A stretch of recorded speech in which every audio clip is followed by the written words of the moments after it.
And as rescue efforts are underway following the aftermath of Hurricane Helene's destruction, the Biden administration says it's ready to help. NTD's Washington correspondent Jack Bradley is at the White House with more on the federal response. President Joe Biden is set to visit the afflicted areas of Hurricane Helene later this week. That's after it's clear that he won't disrupt emergency operations there. As of now, he has approved emergency declarations in Florida, North Carolina, South Carolina, Tennessee, Georgia, Alabama, and Virginia. Over 100 people have died across 6 states, but White House officials say it could be much higher, as there are over 600 people still unaccounted for. It's not just a catastrophic storm, it's a historic, history-making storm. The entire Southeast and Appalachia. Damage from the hurricane stretches across at least 10 states. Winds over 120 miles an hour in some places. Storm surges up to 15 feet and record flooding. Communities are devastated. Loved ones waiting, not sure if their loved ones are okay, and they can't contact them because there's no cell phone connections. Biden also defended why he spent the weekend at his beach house rather than at the White House to oversee the storm operations. He said he spent hours on the phone with state and local officials. And the White House hosted an event on the South Lawn celebrating the Olympic and Paralympic teams. Over 400 athletes were present, taking photos with the president. Hunter Biden was also there to watch too. The U.S. had 230 Olympic and Paralympic medals won, the most of any country. President Biden discussed the sacrifices that the athletes went through. When you competed, it wasn't just you in the spotlight. You represent all the people who sacrificed for you, as was mentioned earlier, just as you sacrificed yourselves. Early hours, long days, intense training, sometimes overcoming extreme disappointment. For many of you, you hold down multiple jobs to fund your dreams. And by the way, we need to do more to support all of our Team USA athletes. This comes as the U.S. is set to host the Summer Olympics in 2028 and Winter Olympics in 2034. It's amid growing tensions between the U.S. government and the World Anti-Doping Agency, or WADA. U.S. officials are investigating WADA after the agency declined to penalize over 24 Chinese Olympians for testing positive for performance-enhancing drugs in 2021. The International Olympic Committee has stepped in, saying that if the U.S. doesn't respect WADA in this investigation, then they won't be allowed to host the Winter Olympic Games in Utah. Reporting from the White House, Jack Bradley, NTD News. Lawmakers are calling for more funds for Hurricane Helene relief efforts. President Biden suggesting he may call lawmakers back into session to approve such a measure. Our Washington correspondent Luis Martinez has more. President Biden indicated this morning that he will ask Congress for a supplemental bill to help fund Hurricane Helene relief efforts. Democratic lawmakers immediately backed the president's comments. I'm here to tell every single survivor in these impacted areas that we will be there with you as long as it takes. Your nation has your back, and the Biden-Harris administration will be there until the job is done. Congressman Robert Garcia from California posted on social media that in Congress, we will ensure that FEMA and our local governors and mayors have the resources they need for a full recovery. House Appropriations Congresswoman Debbie Wasserman Schultz from Florida posted that I am pushing hard for a full emergency supplemental. We can't leave our communities vulnerable when they need our support the most. And New York Democrat Congressman Adriano Espaillat, who also sits in the House Appropriations Committee, said in a social media post, I vow to do all it takes to ensure those who were impacted by Hurricane Helene have the ability to rebuild and recover in the aftermath of this storm. Last Wednesday, Congress passed a continuing resolution to fund government through December 20th. Initially, House Republicans have proposed a 6-month CR with $10 billion in additional funds for FEMA. The proposal was rejected by Democrats, and instead Congress passed a 3-month clean CR with a spend fast provision for funds appropriated. The continuing resolution includes the typical anomaly that allows FEMA to tip into a full year's appropriation up front. That will give the agency access to $20 billion starting October 1st. It remains to be seen what amount of funds will the White House request of Congress for relief efforts. In 2024, Congress has already approved $231 million of supplemental funds for the Secret Service, $3 billion in supplemental funds for the Veterans Affairs, and $95 billion in supplemental funds for foreign assistance programs. Reporting from Washington, D.C., Luis Eduardo Martinez, NTD News. The Israeli defense minister says the next stage of the Hezbollah war will begin soon. What does this mean for the Middle East, and are we at a risk for a wider regional conflict? Ari Cicurel is the Assistant Director of Foreign Policy at the Jewish Institute for National Security of America, and he joins us to assess. Ari Cicurel, thank you so much for joining. Thank you for having me.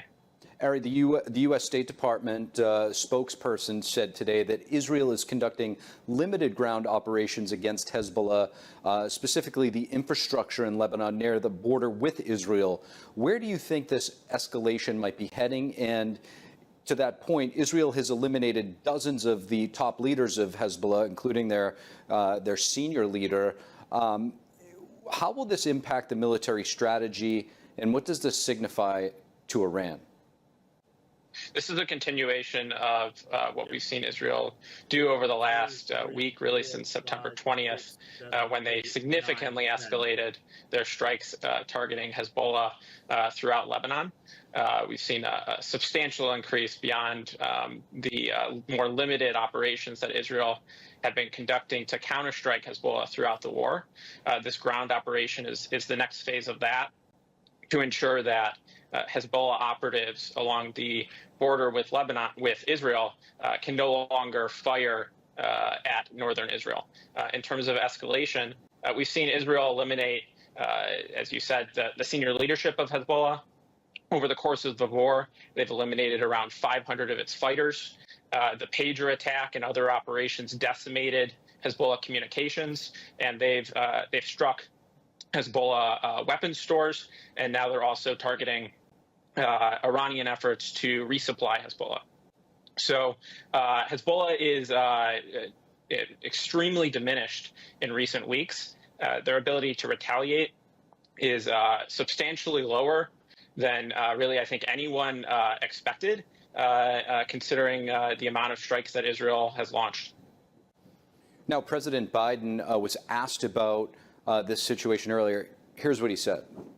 Israel may be now launching a limited operation into Lebanon. Are you aware of that? Are you comfortable with their plan? I'm more aware than you might know, and I'm comfortable with them stopping. We should have a ceasefire now. Thank you. What is your reaction to that? I think the administration is sending conflicting messages. On one hand, they're sending additional air assets. Secretary Austin and other members of the administration have sent clear signals of support for Israel's operations, certainly to eliminate Hassan Nasrallah, the leader of Hezbollah, who's really the most important figure in Iran's proxy network. And at the same time, President Biden is also calling for a ceasefire at a time when Israel has the initiative. The administration should be putting pressure on Iran and Hezbollah and its proxies to de-escalate, not Israel. And the Biden administration has called for a 21-day pause in fighting. What benefits could this bring, if any? And do you think that this would help to cool tensions, or does it need to be, persisted? At almost a year into the war, no one wants the fighting to continue. We want the hostages in Gaza to return home. We want Israelis to stop facing threat from Hezbollah in northern Israel. But fundamentally, this is a choice for Hezbollah to make. Hezbollah can stop the fighting today if it stops firing at Israel, if it moves its fighters north of the Litani River out of close proximity to Israel. That today could move a great deal towards ending this conflict. How much more does Israel need to do to fully eliminate the threat? So there's multiple elements to this threat. There's the close threat of the Radwan force, Hezbollah's invasive force that could conduct an operation similar to what Hamas conducted on 10/7. And that's really what this ground operation is about removing. It's about pushing that force away from the border area north of the Litani River. So that's one element. And the second element is Hezbollah's extremely large projectile arsenal, its rockets, missiles, and drones. Israel has eliminated a large portion of that, both through intercepting the rockets that have been fired, as well as increasingly in recent days, destroying its arsenal. But fundamentally, that arsenal, a large portion of that arsenal still remains, which includes precision-guided munitions that could potentially devastate Israeli cities. Ari Cicurel, thank you so much for joining. Thank you for having me. And welcome back to the Capitol Report. As officials continue to work to restore power and repair damage by Hurricane Helene, former President Trump surveyed a hard-hit city in the state of Georgia and called for unity. But it also comes as Trump and the White House offer contrasting views about the federal response. NTD's Iris Tao has more. Traveling to a town in southern Georgia hit hard by Hurricane Helene, former President Trump on Monday surveyed the damage there and said he came with truckloads of supplies from oil to water and equipment. He said campaigning was not the focus anymore in such a crisis, adding that Americans needed to come together. As you know, our country is in the final weeks of a hard-fought national election. But in a time like this, when a crisis hits, when our fellow citizens cry out in need, none of that matters. We're not talking about politics now. We have to all get together and get this solved. It won't be easy because this one is so bad, but we know in our hearts, God is with us. God is strongly with us. Trump also led a moment of silence for those who were killed. And he emphasized the hurricane's impact on farmers, saying their crops and livelihoods were badly affected. Swift actions needed to get the farmers access to loans and disaster recovery aid. He added he's working with Elon Musk to get Starlink for those who need internet. But Trump also criticized the federal government's response to the hurricane. The governor's doing a good job, but he's having a hard time getting the president on the phone. Meanwhile, the White House says President Biden spoke with Georgia Governor Brian Kemp last night. Governor Kemp has stated today that he spoke to the president and appreciated the offer of all the help the president has offered, anything you need. And as the VP debate is coming up, Trump told reporters, I think JD is going to do great. He's a very smart guy. He's done a great job. On Tuesday, Trump is holding 2 campaign events in Milwaukee, and he says he'll be doing a live play-by-play on Truth Social. Reporting by Iris Tao, NTD News. A strike at U.S. ports could start as early as tomorrow. Thousands of workers plan to stop working, likely resulting in empty store shelves and more in inflation. Here's the story.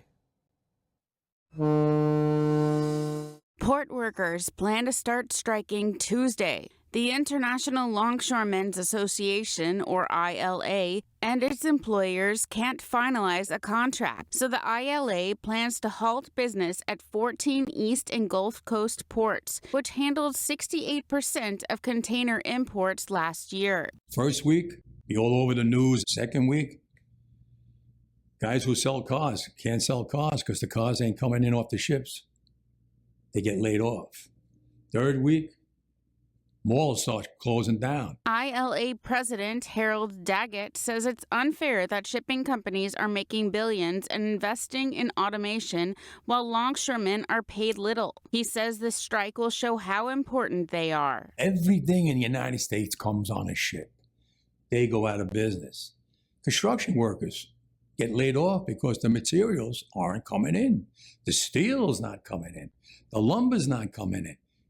They lose their job. The union wants to raise their top hourly wage from $39 to $69 and maintain a ban on fully automated equipment. The strike is expected to cost the U.S. economy billions of dollars per day. You would have a very dramatic change in our ability to move goods, and this would actually impact trade, not just on the East and Gulf Coast, but globally, because ships would start backing up, you would have delays. Shipping expert Sal Mercogliano says we could see a literal standstill in some ports, and that the strike's impact could be terrible. This will have consequences on the shelves of Costco wholesale, Target, Home Depot, et cetera, Walmart. Maritime expert Rockford Whites says the strike could disrupt the holiday shopping season. Products that could be affected include European cars, fruits, vegetables, coffee, chemicals, clothing, furniture, pharmaceutical drugs, and alcohol. Prices could also rise. The strike could also influence the upcoming presidential election.